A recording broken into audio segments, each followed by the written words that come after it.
Be ready to be shocked.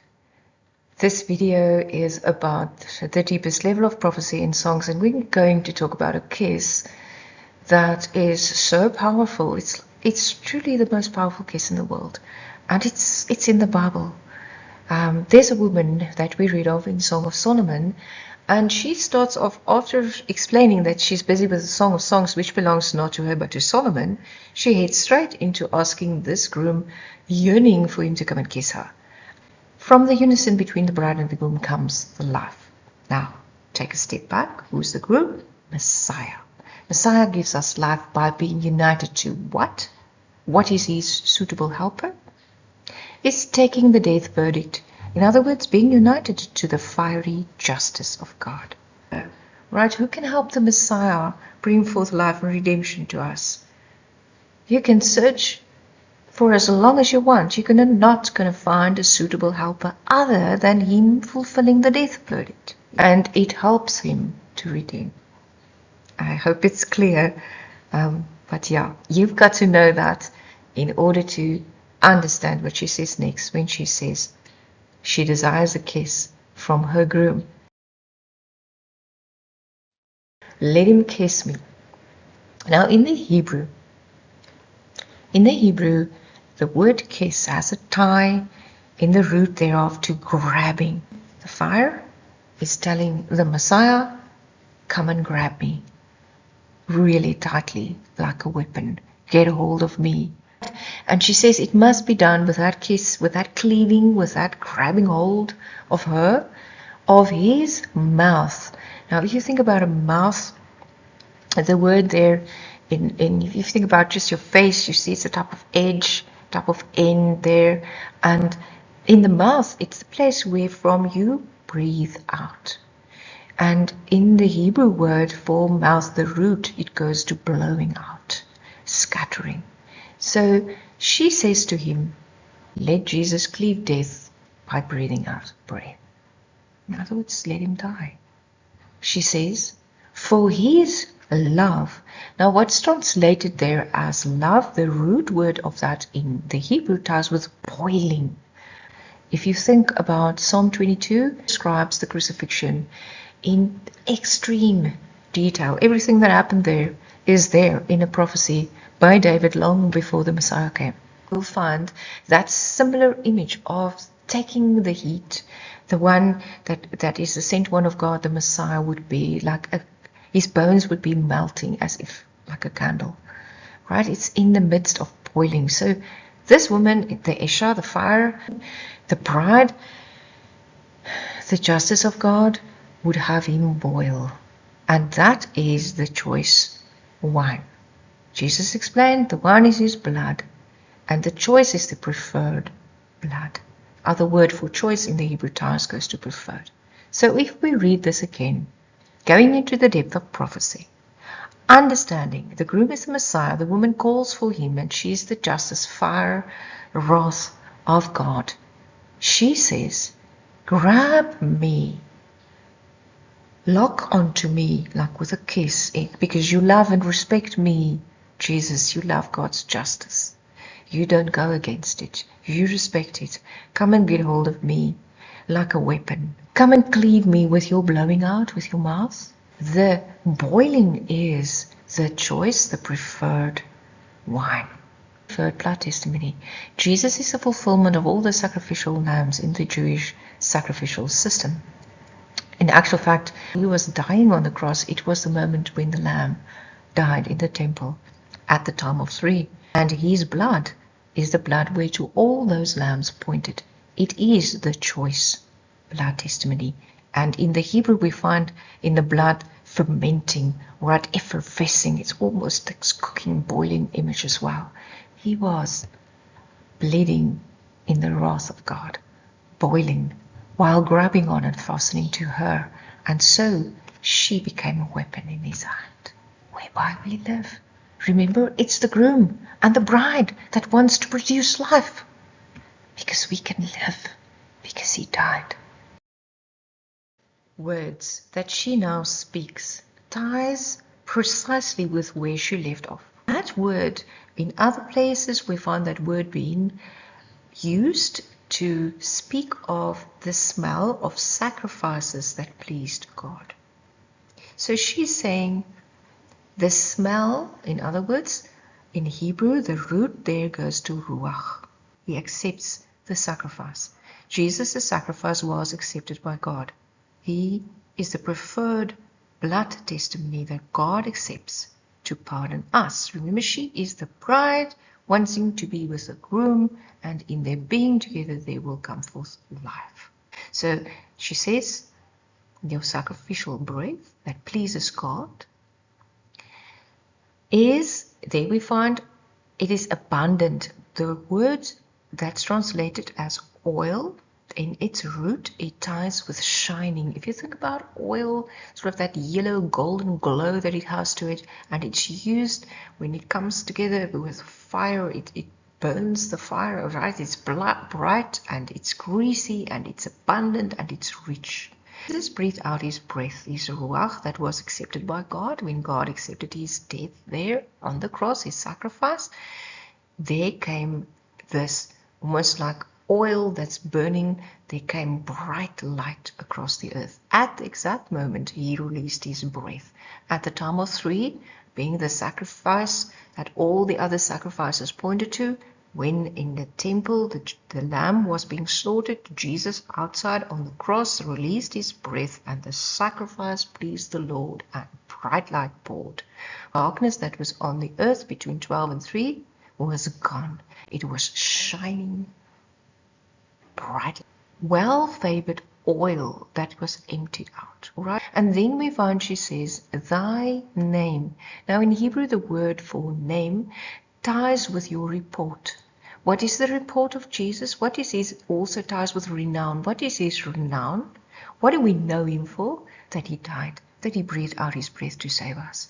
So his name, his renown, his report is now over, in the Hebrew word that we don't see there in the English, but it's over the virgins. What is it with virgins? We know that Jesus spoke of us like the virgin party, but it is so beautiful because in the virgin we find the veiled, the covered ones.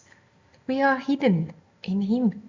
So his name is over the virgins.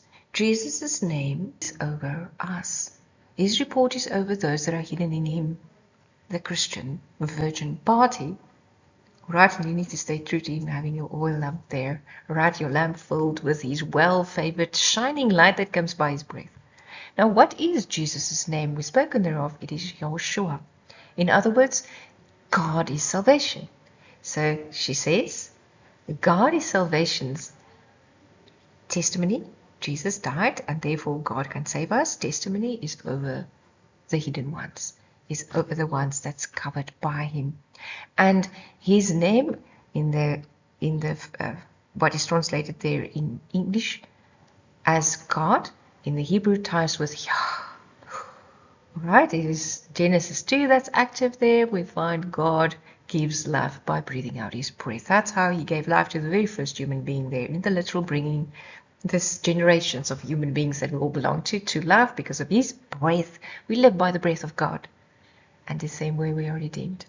Remember, it's so beautiful, she says, it's his breath, his sweet-smelling sacrificial breath that pleases God, the smell, and then the oil, right, the shining light that came exactly when he did that is well-favored, shining light. And it was poured forth. His name, his report, God's salvation is now over the Christians, the virgin party. Can you see? Can you see the depth of this and how it perfectly ties with the previous verse where she just spoke about his blood testimony? That is so choice. And now she finds that the light that comes by him, that shining, abundant richness that comes from him dying, that is choice of God, because thereby God's salvation is now over us. And she carries on because it's his song and it goes, it's like somebody speaking. And she's now explained that his breath is the preferred breath that's released to give the preferred abundant, rich light there to mankind. And it becomes what is the report of God's salvation that can be over the hidden ones, those that's hidden in the Messiah. And she now says what's required. After Jesus breathed out his breath, what happened to him? He was placed in the tomb. So what does she do? She says, draw me. In other words, he must pull her after him. All right? She wants to go all the way after him. She's the fiery justice wrath of God that keeps on hunting Jesus. The woman of songs is hunting the groom. All right? The groom is the Messiah. The wrath of God goes after Jesus, running after him. Have you ever seen a fire? It's like sometimes a horrific image of a fire in the field, where when there's breath. Oh, I just thought about that. When you breathe out, there's oxygen in the air, and it flares up the fire. It makes you jump around. Can you see? I sometimes think we're living in a prophecy of Jesus. It's incredible. And here it is again. She's spoken about his release of breath in the previous verse, and now she says she's flaring up. She's running after him.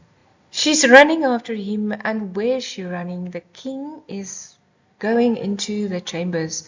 Jesus with a crown of thorns, the king. There's a prophecy in him being, remember, son of David is a prophetic title there, a Messianic title. Jesus born from that line, fulfilling that, but there's many people born from that line, and only one of them is the Messiah, it is him.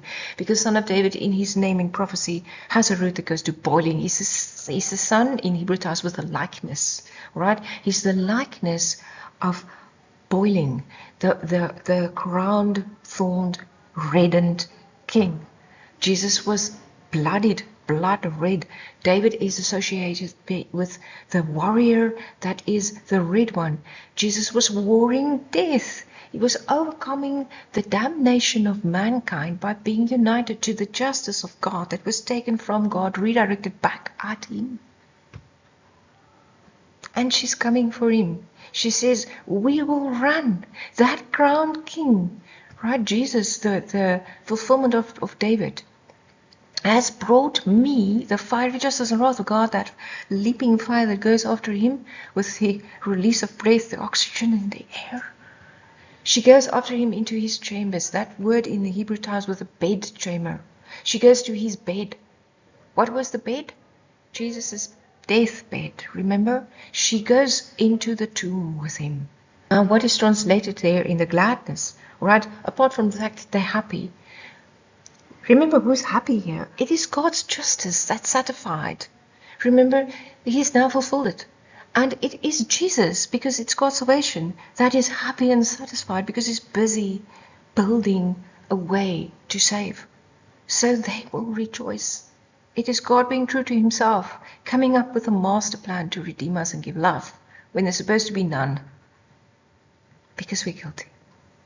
But he's having this unison of his justice and wrath. He has it love one another and rejoice together. And the word for rejoice there in the Hebrew ties with turn, right? We will be turning. She's supposed to come after us and bring death, but he's now going to make her the mother of life. Can you see the turning? He's ruling over her and making it the keeper of the vineyards. Okay, that's in the next verse. Can you see it goes on? It explains how God's judicial system works. You're going to find in the very next verse, and the one that comes after that, she's going to speak about we mustn't frown on her. She's the justice and wrath of God. We mustn't frown on it, and she's going to explain why.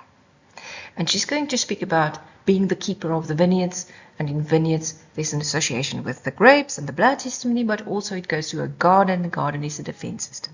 Now you got to stay with this, because can you see like every single verse is just following one another in this conversation that's so deep that the woman is talking here? And it is the prophecy of prophecies. It's the testimony of Jesus in a mind-blowing way. It explains exactly how God works. It's the reasoning of the redemptive process that happened in Jesus that's busy in this conversation between the justice, fire, and Jesus in the song. Okay, so she's saying to us in the very next two verses that we're going to deal with, she's saying we mustn't frown on her. In other words, she's saying we mustn't be negative about the justice of God. We mustn't be angry about his death verdict. We mustn't look down on it and think it's a bad thing. Because we can't, nothing that God does is bad. And his justice system is perfect and beautiful and suitable to bring redemption. And she's going to explain that. In the next verse, we're going to find her explaining why we mustn't frown on God's justice and wrath, her, because she's lovely and suitable to bring peace. Okay. To bring peace, she explains. And you're going to hear that in the next instance when we go into the actual verse. And in the one that comes after that, she gives us another reason why we mustn't frown on her. She's saying, listen, I didn't act in my own interest. I'm the fire, I'm the justice, I'm the wrath. I could have had you all. But I didn't do that. I didn't take care of my own vineyard. Vineyard in Hebrew ties with a defense, because it ties with a garden. Garden in Hebrew goes in the Canaan to a root that goes to a fenced in place, a defense. She is guarding.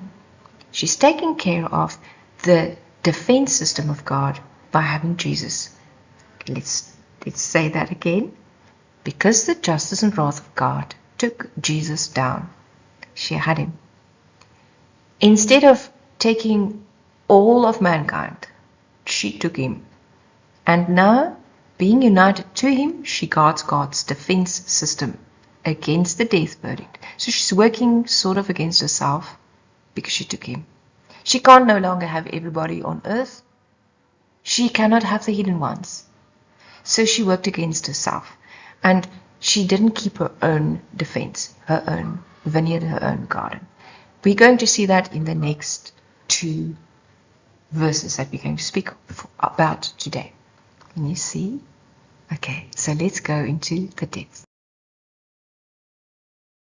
First, read together what she says. And there's slightly different word order because, well, if we don't do that, it's a little bit harder to hear. Okay.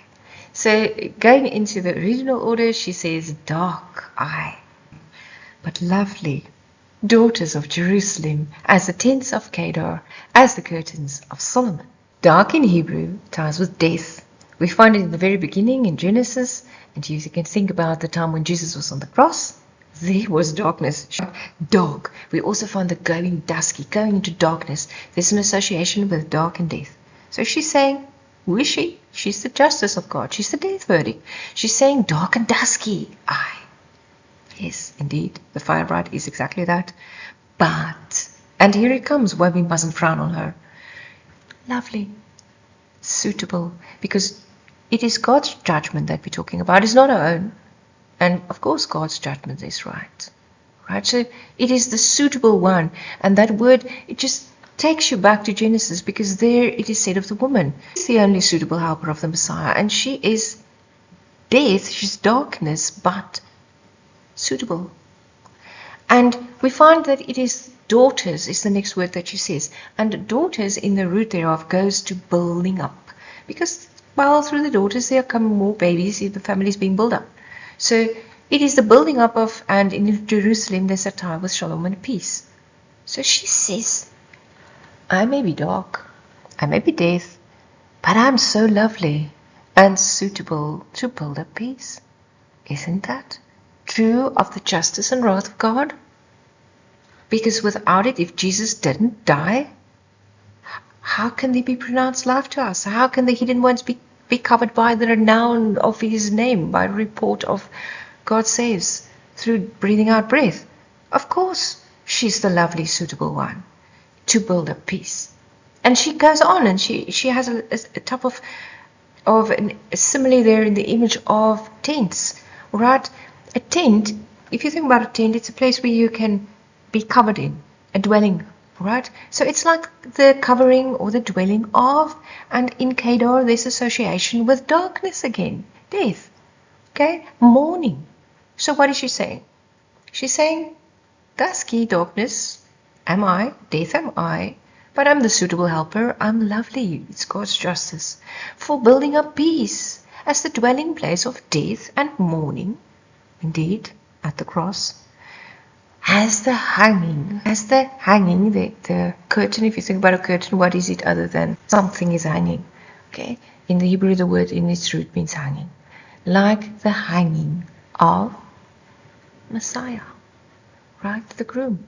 She's saying, death am I, but I'm suitable, I'm lovely because I'm God's justice, she says, building up peace. That's what she's suitable for. As the dwelling of darkness and mourning, Jesus on the cross, the darkness on the earth, the hanging of Messiah. And you see, that's why we must not frown on God's justice. Now she's going to give us the second reason why we mustn't frown on her being darkening. Right? The darkness starts with death in the Hebrew. So we mustn't frown upon her being the death verdict. Because whatever God does, it is good. And it's His justice system. It's obviously good. Okay, so it is a good thing that there is a just system and that God acts on it. Do not frown upon me because I am darkness, she says. But the reason that she gives is she's saying, I don't look after myself. I looked after God's defense system. So how does this work? She speaks about, if you look at the end of that verse, she says, they made me the keeper of the vineyards. Let's first look at that. We find there the children, it's translated also from the Hebrew. Children ties with building up. We've spoken thereof already because the family is being built up. The more children you have, the more they can have, and the bigger the family becomes. So it's the building up of my mother, right? It's a building up that comes from the mother. The mother in Hebrew ties with the word that goes to departure, because it's the place where from the baby departs. So her departure's building up was heated, all right? For her to turn away from us was a heated affair. In terms of she had to go and have Jesus instead of us. And by doing so, she wasn't looking after herself. She says, they made me the keeper of the vineyards, but my own I haven't kept. In other words, vineyards in Hebrew ties with defense. It has another possible interpretation as a garden. And it is thus a place that's fenced in, a defense place. God plants the garden. That word in the Hebrew goes to a defense. God gives us the defense system wherein we are safe against the death verdict. So now she's working against herself. It's logical if you think about that. If Jesus didn't take the death verdict, it seeks fulfillment in us. So by Him taking it, He keeps her away from us. So she's departing from us because she had Him. She now keeps intact a way to block her from us. She's the keeper of the defense system, the keeper of the vineyard, the keeper of the garden, the keeper of what's in the vineyard, the blood testimony of Jesus. She keeps it because she took Him. And that works against her and sends her off. Alright? She didn't keep her own. If you think about what the fire could have eaten, if you think about an earthly fire, it's like, think about the image of a field fire, just keep on consuming. That is what it should have ended up. The whole world should have ended in all of us being in that boiling fire of hers. She could have fed herself crazily on us. But she didn't, because she loves who? The groom. God's justice loves salvation. God doesn't want to burn us up.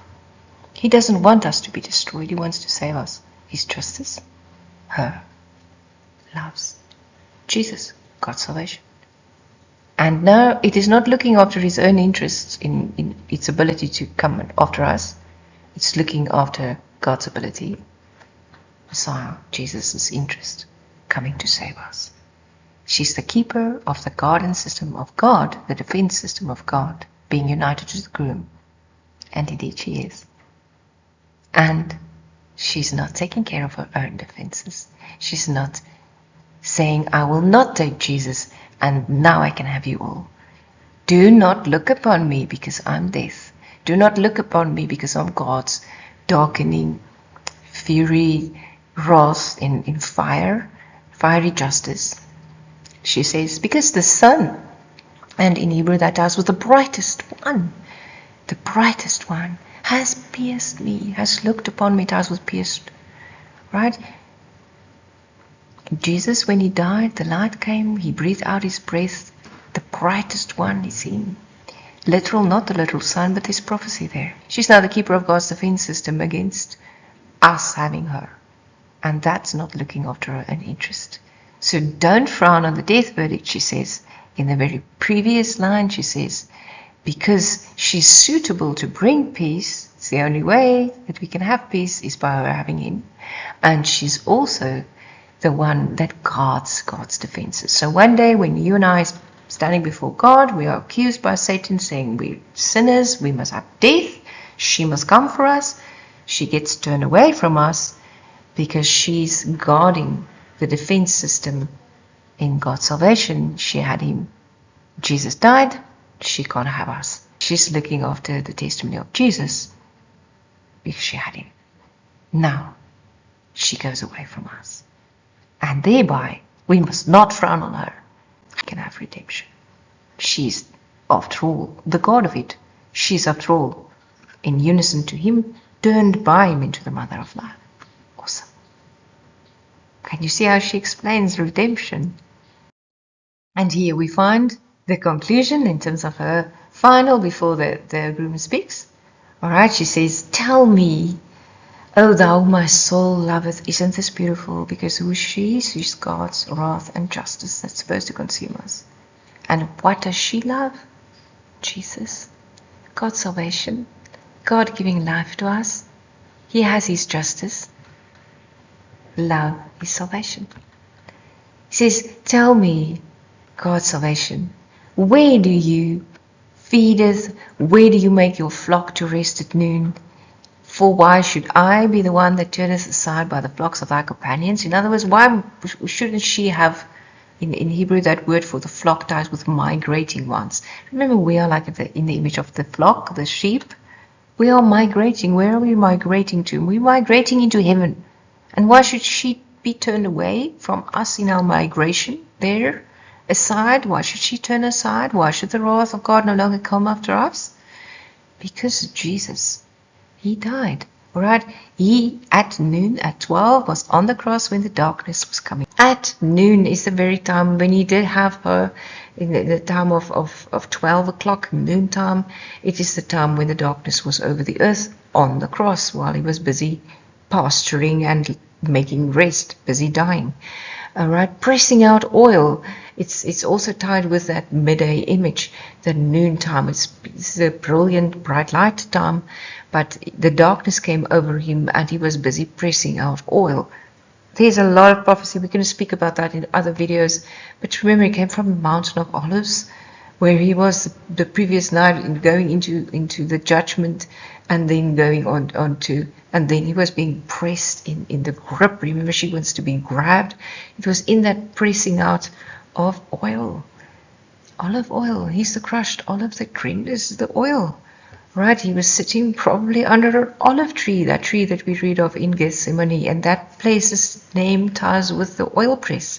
It is the place of his arrest. He was taken from the Mountain of Olives like an olive to be going pressed. So she says, show me, where do you make oil? At that oil making time, where do you give your greenery, your life? Where do you lie down? Your death testimony. It was on the cross. For if she doesn't witness that, how should I be, why should I be the one that's covered, aside, turned away from the flock? So why should the death verdict be turned away from us, his companions? In other words, the disciples went and they ministered to the world, and now there's a whole immense flock. Why should the death verdict legitimately be turned away, be covered, be veiled, not being able to touch us, away from us? She says to him that she loves, show me. Why must I turn away? Where do you shepherd? On the cross. Where do you make rest? He died on the cross. When did it happen? At noon, at 12, when the darkness came. And what did he do? He was pressing out oil. And when he breathed out his breath that you spoke of in the previous verses, you remember that sweet-smelling sacrifice breath of his? It was abundant oil that was being pressed out. The light came. When oil comes together with fire, there's the light. God's prophecies are deep, profound. And if it opened, it becomes clear. And it's no longer you can always think, yo, this is so beautiful and so clear, because he speaks in imagery of a bride and a groom that we understand, about love that comes from the unison and the life that comes from the love. And we can understand because God is just and God is wanting to save us, and those two parts of him love one another. There is love, there is forgiveness, and she indeed can be turned away because he pastured us, the Good Shepherd, on the cross. He made rest, he died, he took his own rest. There's a prophecy there, it goes into Genesis, we're going to speak about that as well. Remember, God's the one that rested after his work. Jesus rested in his death after his work of saving us, and he was pressing out oil, and therefore when he breathed out his breath, ignited, the oil and the light came, coming from Gethsemane. How dense can that be? It is only God that can write a song like this, open it, and have the unlikely one, a woman, but the even more unlikely one, the prophecy in her, the fiery justice and wrath of God, sing the song of the Messiah, that is the song of Solomon, peace. This woman sings peace because he did show her where he made rest, at 12, where he pressed out the oil, coming from Gethsemane and melting on the cross. And there, because of that, she is to turn away from us. God is awesome, he loves you. In the next video, we're going to speak about what the groom tells her. Isn't this perfect? Perfect Song of Songs, the most beautiful song in the world.